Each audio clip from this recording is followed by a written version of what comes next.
వంకాయ అయితే నార్మల్గా ఎప్పుడు మాకు తెలిసిన కర్రీలో చేసుకుంటాం, కానీ ఈసారి కొత్తగా వంకాయ కొత్తిమీర కారం అని చేసుకున్నాం. సో వంకాయని చిన్న ముక్కల్లా కట్ చేసుకొని పసుపు ఉప్పు నీళ్ళలో వేసుకోండి. ఇవి నల్లగా కాకుండా వేసుకుంటాం దీంట్లో. దీనికి ఒకటి ఉల్లిగడ్డ కూడా కావాలి, ఒక 2 తరిగి పెట్టుకోండి. పాలు పెట్టుకొని కొంచెం నూనె వేసుకున్న తర్వాత గింజలు యాడ్ చేసేసుకోండి. దీంట్లో ఉల్లిగడ్డ యాడ్ చేసుకోండి.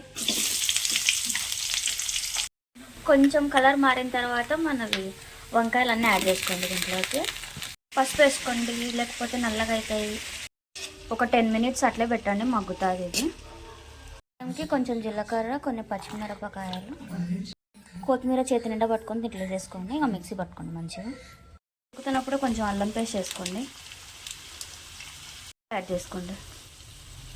ఆల్మోస్ట్ మగ్గిపోయింది. ఇందాక కొత్తిమీర కారం అని చేసుకున్నాం కదా, దాంట్లో కొంచెం నీళ్ళు వేసేసుకొని దీంట్లోకి యాడ్ చేసుకోండి. ఇంకా కొంచెం వాటర్ వేసేసుకొని దీంట్లో పోసుకోండి.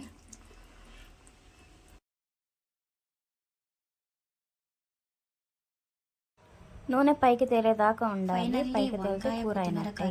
ఇంకా ఓకే, థ్యాంక్ యూ, బాయ్.